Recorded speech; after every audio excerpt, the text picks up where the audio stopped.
Hi friend, I am Vijay Singh. आज हम CNC programming की क्लास स्टार्ट करेंगे जिसके अंदर आपको C1 इंट्रोडक्शन, सीएनसी का इंट्रोडक्शन पढ़ना है, जिसके अंदर हमें सीएनसी का full form, advantage, main part of CNC machine, classification, working principle, motion and type of motion और इसके एक्सरसाइज के विषय में हम आप आज को क्लास देंगे। तो सबसे पहला पॉइंट है सीएनसी का फुल फॉर्म। पहला पॉइंट है सीएनसी फुल फॉर्म। तो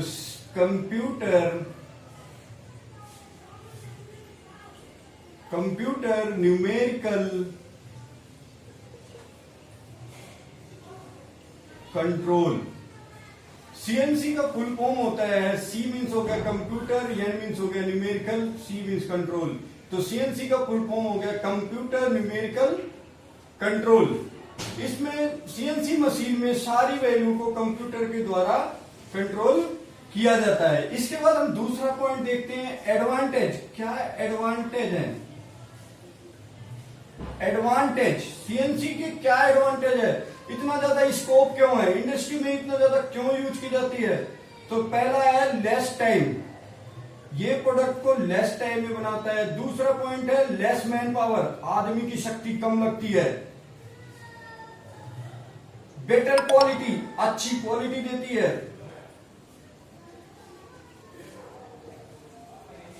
हाई एक्यूरेसी,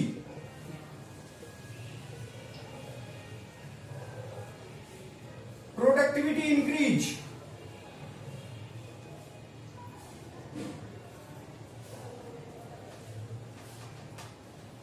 मास productivity increase means mass production. इसके बाद सबसे important point safety.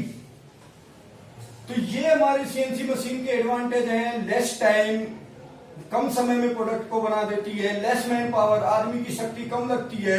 Better quality, अच्छी क्वालिटी देती है। हाई एक्यूरेसी, एकदम एक्यूरेट पार्ट, जितने डायमेंशन में चाहिए कम से कम टॉलरेंस में काम करके एक्यूरेट पार्ट बनाती है। प्रोडक्टिविटी इंक्रीज, जहां पहले मैनुअल मशीनों से 100-200 पार्ट बनते थे, आज इस मशीन से हम दिन में हजारों पार्ट बनाते हैं। और सबसे मेन पॉइंट हमने जो बताया आपको, सेफ्टी।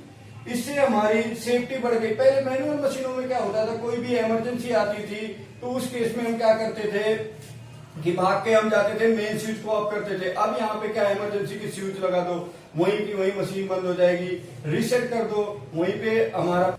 तो सीएनसी के मेन पार्ट कौन कौन से हैं? Head stock, tell stock, turret, lubricant, hydraulic और कूलेंट। अब हम एक एक पार्ट के विषय में ब्लॉक डायग्राम के रूप में देखेंगे। ब्लॉक डायग्राम के रूप में देखेंगे। ब्लॉक डायग्राम के रूप में देखो, ये सीएनसी हेड स्टॉक जिसको हम बोलते हैं, देखो यहाँ पे ये हमारा पार्ट हुआ और ये हमारे जोज में क्लैंप है और ये जो जिसको बोलते हैं, ये स्पिंडल होते हुए यहाँ कपलिंग से होते हुए सर्वो मोटर से अटैच होता है। सर्वो मोटर डिफरेंट स्पीड और डिफरेंट लोड पे वर्क कर सकती है और करती है, इसलिए यहाँ पे एसीडीसी के बजाय सर्वो मोटर का यूज किया जाता। ये हमारा पूरा पोर्शन कहलाता है हेड स्टॉक, इसको बोलते हैं हेड स्टॉक। अगर पार्ट लंबा है तो जब ये चलेगा तो उस केस में क्या होता है, ड्यू टू वेट के कारण ये जब नीचे फोर्स लगेगा तो ये जब ड्यू टू वेट और ये घुमाएगा तो यहाँ पे वाइब्रेशन आता है, जिससे वोल्टी आती है पार्ट में। तो इसके लिए टेल स्टॉक हमारी मशीन में, सीएनसी मशीन में टेल स्टॉक। तो पहला पार्ट हो गया हेड स्टॉक, दूसरा पार्ट हो गया टेल स्टॉक,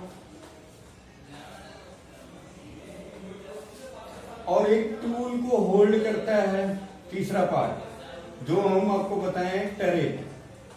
ये टूल को होल्ड करके रखता है। यहाँ पे स्पेसिफाई होते हैं 1 2 3 4 5 6 7 8 ऐसे करके अलग अलग स्टेशन होते हैं। तो ये हेड स्टॉक हो गया, टेल स्टॉक हो गया, टरेट हो गया। अब हम बात करेंगे लुब्रिकेंट सिस्टम, हाइड्रोलिक सिस्टम और कूलेंट सिस्टम। तो देखो आप हाइड्रोलिक लुब्रिकेंट सिस्टम, यहां पे लुब्रिकेंट सिस्टम लगे होते हैं। लुब्रिकेंट सिस्टम, और इसके इस साइड में hydraulic system,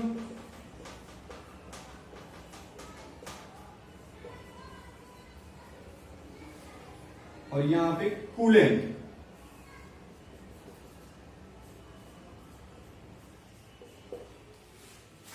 head stock, main part के विषय में बात कर रहे हैं। पहला हो गया हेड स्टॉक, जो पार्ट को क्लाइम करता है और रोटेशन का काम करता है। टेल स्टॉक, लंबे पार्ट के सपोर्ट के लिए। टरेट, टूल को होल्ड करता है और एक्स और जेड में जैसी जरूरत होती है ड्राइंग के अकॉर्डिंग स्लाइड करता है। और लुब्रिकेंट सिस्टम, जब ये लुब्रिकेंट सिस्टम की बात करते हैं तो लुब्रिकेंट सिस्टम का यूज इसलिए किया जाता है कि इसमें डिफरेंट टाइप प्रेशर की जरूरत पड़ती है, जैसे चक क्लैम, री-क्लैम, टेल स्टॉक आगे पीछे के लिए, टरेट, टूल चेंज के लिए, इनके लिए लुब्रिकेंट सिस्टम का यूज हाइड्रोलिक सिस्टम का यूज किया जाता है, जिससे डिफरेंट टाइप के प्रेशर जनरेट करे। लुब्रिकेंट सिस्टम का यूज किया जाता है जैसे जब दो पार्ट्स एक दूसरे के ऊपर चलते हैं, ये मशीन के दो पार्ट्स ड्यू टू फ्रिक्शन, घर्षण के कारण ये घिसते हैं, तो उससे घर्षण कम करने के लिए, फ्रिक्शन को लेस करने के लिए हम लुब्रिकेंट सिस्टम का यूज करते हैं। इसमें एक मोटर लगी होती है, जो मोटर के माध्यम से जहां जहां पे मशीन के पार्ट को लुब्रिकेशन की जरूरत होती है वहां पे उसे पहुंचाया जाता है। और कूलेंट सिस्टम, कूलेंट सिस्टम का यूज क्या किया जाता है? कूलेंट सिस्टम का यूज इसलिए किया जाता है कि जब ये पार्ट्स की कटिंग करते हैं टूल, तो एक मेटल है और ये भी कोई मेटल, हार्ड मेटल है, जब ये दोनों कटिंग करते हैं तो ड्यू टू हीट जनरेट होती है, हीट जनरेट होती है तो ये टूल गर्म होते हैं, टूल को ठंडा भी करता है और इसे घिसने से बचाता है। तो हम अब बात करेंगे कूलेंट सिस्टम की। तो ओनली कूलेंट सिस्टम के विषय में देखो, कूलेंट सिस्टम। अब बात आती है यूज ऑफ कूलेंट। कूलेंट का यूज क्यों करते हैं? यूज ऑफ कूलेंट, कूलेंट के यूज क्या है? पहला, ये इंसर्ट की लाइफ को बढ़ा देता है, insert life increase, insert life. दूसरा, हीट एब्जॉर्बर के रूप में यूज करते हैं, एब्जॉर्ब, ये हीट को एब्जॉर्ब कर लेता है, अपने अंदर हीट को ले लेगा, टूल भी ठंडा हो जाता है और पार्ट भी ठंडे हो जाते हैं। तीसरा इंपॉर्टेंट जो है चिप्स फ्लो, चिप्स का फ्लो करने के लिए जब ये कटिंग करते हैं तो कुछ चिप्स इस पे रहती है, इस पे पार्टों पे पड़ी हो, तो प्रेशर से जब चिप्स कूलेंट आते हैं तो इनके ऊपर से चिप्स का। और जो इंपॉर्टेंट पॉइंट है जिसकी हम बात करते हैं, ये है एंटी रस्ट। एंटी रस्ट के रूप में यूज किया जाता है। जब तक कोई भी पार्ट कूलेंट के अंदर है, शुद्ध कूलेंट है, तो उसमें रस्ट नहीं लगेंगे। तो ये हमने पढ़ा main part of CNC machine, head stock, tell stock, turret, lubricant system, hydraulic system और कूलेंट सिस्टम। क्लासिफिकेशन, पहले मार्केट में मैनुअल मशीन थी, मैनुअल मशीन, मशीन को शॉर्ट में मशीन सेंटर लिखते हैं। इसमें एनसी सिस्टम, एनसी मतलब हो गया न्यूमेरिकल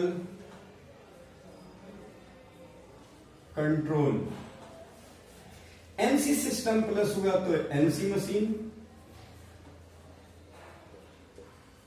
और इसमें कंप्यूटर ऐड हो गया, कुछ इन्वेंशन बढ़ती गई, फिर कंप्यूटर ऐड कर दिए, तो ये CNC machine.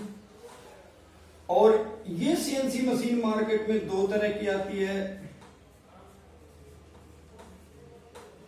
2 axis, more than 2 axis, 2 axis की और 2 से ज्यादा। 2 एक्सिस की जो होती है एक्स एंड जेड, 2 से ज्यादा एक्सिस की जो मशीनें मार्केट में आती हैं, जो आपको मिलेंगी X Y Z A B. ये 2 एक्सिस की मशीनें 2 तरह की होती हैं मुख्य रूप से। जनरली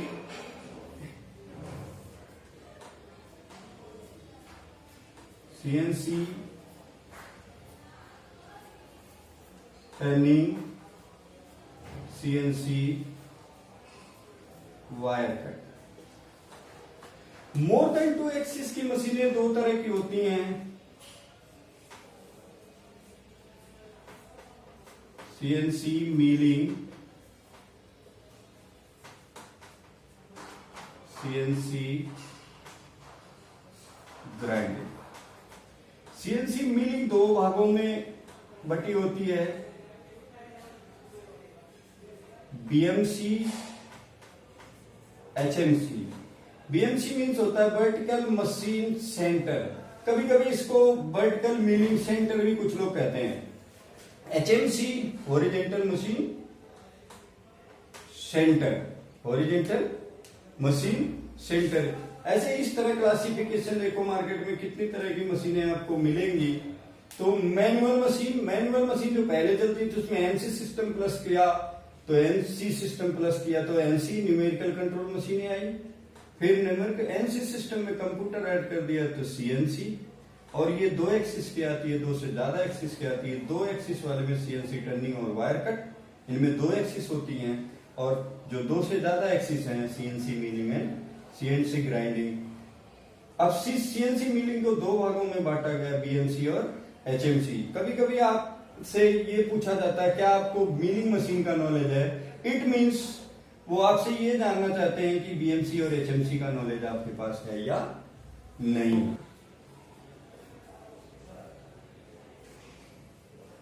प्रिंसिपल पहले समझिए, सीएनसी मशीन, हम सीएनसी मशीन टर्निंग मशीन के विषय में बात कर रहे हैं।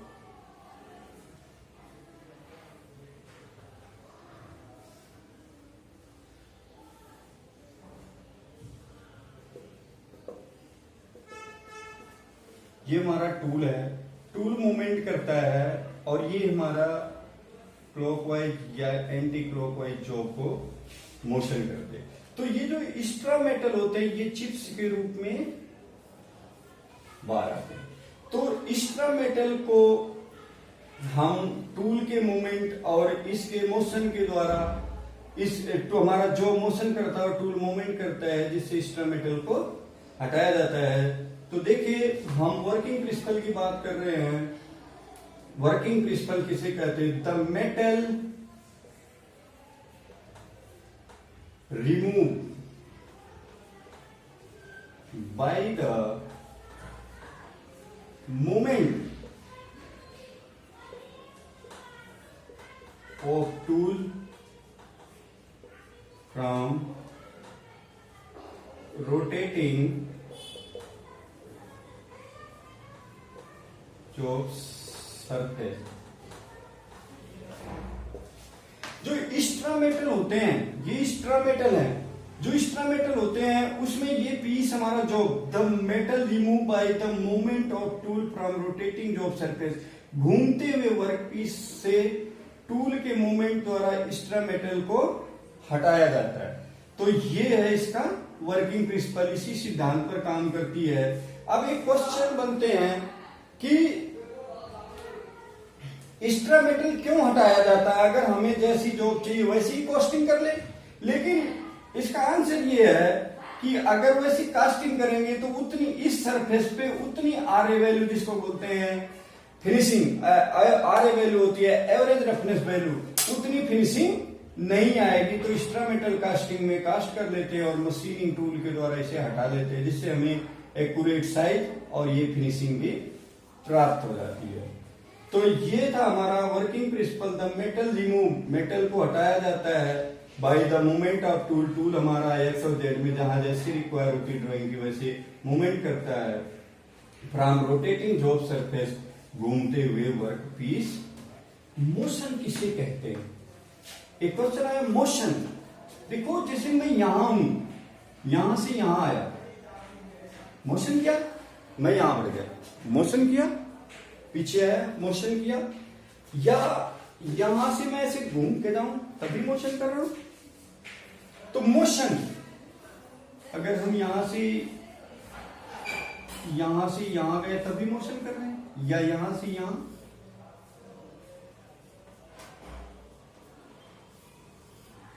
तो motion, when any body change our position and location known as motion। जब कोई वस्तु अपने पोजीशन या लोकेशन को चेंज करती है तो उसको मोशन कहते हैं। देखो ये वस्तु यहां थी, यहां आ गई, यहां थी, यहां चली गई, यहां थी, यहां आ गई, ये वस्तु इधर से इधर आ गई।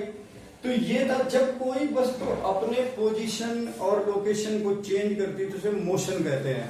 अब हम बात करेंगे कि ये और जनरली हमारी मशीन सीएनसी मशीन में मोशन ही होता है। जो प्रिंसिपल हमने पढ़ा उसमें टूल हमारा रोटरी मोशन करता है और हमारे जो टूल होते हैं वो अलग अलग लीनियर मोशन, सर्कुलर मोशन, जो हम आगे बात करेंगे। तो हमें मुख्य जो पॉइंट हमारा इस चैप्टर का था वो है मोशन। तो हम मोशन किसे कहते हैं ये डिफाइन किए। जब कोई वस्तु अपने पोजीशन और लोकेशन को चेंज करती है उसे मोशन कहते हैं। अब हम बात करेंगे type of motion. Type of motion, तो मोशन जनरली दो तरह के होते हैं।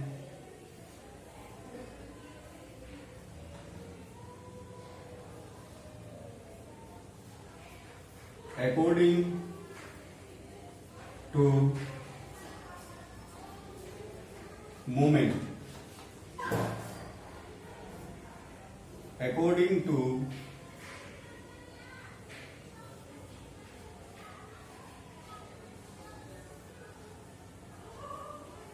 स्पीड। मुख्य रूप से अब देखो अकॉर्डिंग टू मूवमेंट, मूवमेंट मतलब हमने आपको प्रिंसिपल में बताया कि टूल मूवमेंट करता है, तो मुख्य रूप से हमें टूल के विषय में पढ़ना है। तो टूल देखो जनरली कौन कौन सा मूवमेंट करता है। जैसे टूल हमारा यहां है और यहां आ गया, यहां था, यहां आ गया। तो इसमें ये एक लीनियर और सर्कुलर, लीनियर और सर्कुलर दो तरह का मूवमेंट दिख रहा है। जैसे ये देखो एक लीनियर, एक सीधी रेखा या तिरछी रेखा में, ये सर्कुलर। अब ये भी दो भागों में बट गया। लीनियर देखो जैसा आपको फिगर में दिख रहा है स्ट्रेट,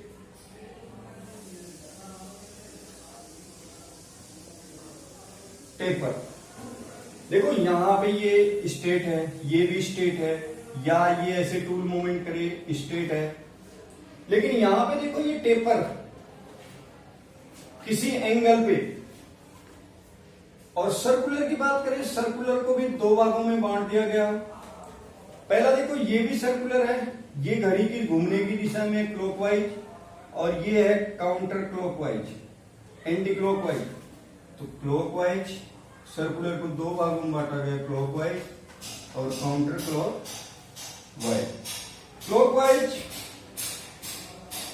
क्लॉकवाइज और काउंटर क्लॉकवाइज, इस तरह देखो मोशन को दो भागों में बांटा गया according to movement, according to speed. अभी हम स्पीड के विषय में बात करेंगे, पहले हम मूवमेंट को क्लियर करते हैं। मूवमेंट के according linear, circular, straight. Linear में दो भागों में स्ट्रेट और टेपर किसी एंगल पे, सर्कुलर में दो क्लॉकवाइज और काउंटर क्लॉकवाइज। अब जनरली इसमें हमारा इस लेक्चर में जो C1 इंट्रोडक्शन में हमें सीएनसी का फुल फॉर्म, एडवांटेज और सबसे ज्यादा इंपॉर्टेंट जो है वो मोशन ही पढ़ना था कि हमारा टूल कैसे मोशन करता है। तो मोशन के लिए देखो, अब स्टेट के लिए G01 कोड, पेपर के लिए भी G01 कोड, सर्कुलर के लिए G02 clockwise, G03 anti clockwise. जैसे अब हमारा टूल, जैसे हम यहां से यहां पे मूवमेंट करते हैं एक लीनियर, तो G01, यहां भी G01 लीनियर है, यहां भी G01, टेपर के लिए भी G01, स्ट्रेट के लिए भी G01। सर्कुलर के लिए यहां पे देखो, अगर हम बात करें सर्कुलर क्लॉकवाइज तो G02 2 और एंटी क्लॉकवाइज G0 3। तो देखो स्टेट के लिए G0 1 और अगर किसी एंगल पे जा रहे हैं टेपर के लिए G0 1, clockwise G0 2, anti clockwise G0 3।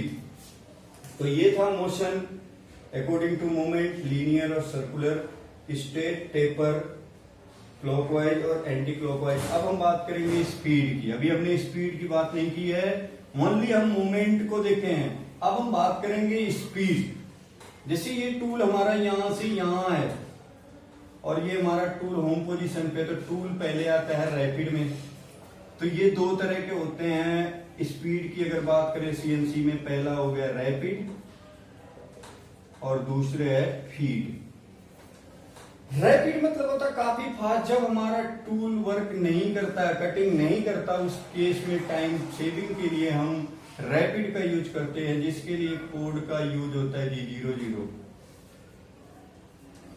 और यहां से ये कटिंग कर रहे हैं, वो चाहे स्ट्रेट हो या टेपर हो या सर्कुलर हो, जैसी भी कटिंग होगी उसके लिए यहाँ पे फीड देनी पड़ती है। एक तो कोड दिया ना पड़ा G01 और यहाँ पे फीड देनी पड़ती है कि कितनी स्पीड से ये तेजी से जाएगा या और धीरे धीरे जाएगा और धीरे धीरे। फीड, तो फीड मतलब हो गया स्पेसिफाइड स्पीड आप टूल 0.2 0.3 जो भी आप स्पीड टूल को दोगे।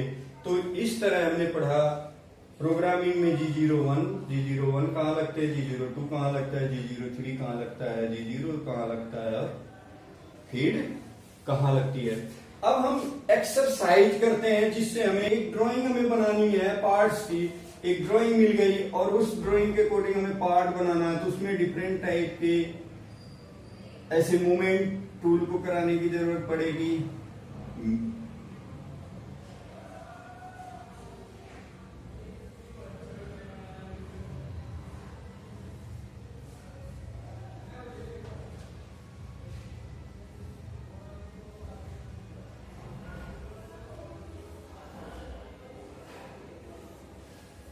सबसे पहले देखो हमारा टूल यहां, एक बार देखो स्ट्रेट G01, टेपर के लिए भी G01, सर्कुलर के लिए क्लॉकवाइज में G02 और अगर एंटी क्लॉकवाइज की बात करें तो G0। तो देखो सबसे पहले हमारा टूल यहां आता है, फिर इसके बाद हम धीरे से टच करते हैं। तो यह G01 पहले रैपिड में आएगा G00। फिर यहां से देखो इस पॉइंट से इस पॉइंट पे टेपर में जा रहा है तो कौन सा कोड G0। यहां से देखो यहां तक इस पॉइंट तक आ रहा है G01 स्ट्रेट में। यहां से देखो ये सर्कुलर हो गया, लेकिन सर्कुलर में एंटी क्लॉकवाइज है तो G0। यहां से G01 स्ट्रेट, G02 क्लॉकवाइज, इस पॉइंट से इस पॉइंट जाने में देखो ये क्लॉकवाइज पाथ को फॉलो कर रहा है। अब यहां से ये यहां तक G01। तो देखो हमने आपको बताया पहले रैपिड तेजी में आ रहा है G0 में, फिर यहां से धीरे से टच होगा G01, फिर इस पॉइंट से इस पॉइंट पे जा रहा है G01 टेपर में, फिर स्ट्रेट के लिए G01, फिर एंटी क्लॉकवाइज सर्कुलर G03, फिर G01 स्ट्रेट, G02 क्लॉकवाइज, फिर G01 स्ट्रेट, फिर G01 टेपर। अब ये था हमारा एक्सरसाइज। अब हमारी नेक्स्ट क्लास जो होगी, नेक्स्ट क्लास में हमें पढ़ना है C2, वो है कोऑर्डिनेट सिस्टम। कोऑर्डिनेट सिस्टम में हमें axis, plane, origin, coordinate, type of coordinate, इसमें मतलब हमने पढ़ लिया कौन सा कोड कहां पे लगेगा। लेकिन अगले में हम पढ़ेंगे कि ये जो हमारे पॉइंट हैं A, B, C, ये पॉइंट टू पॉइंट मशीन हमारी जो है कोऑर्डिनेट रन करती है। ये तो हो गया कि पाथ कैसे चलेंगे G01 में, G02 में, G01 में, G01।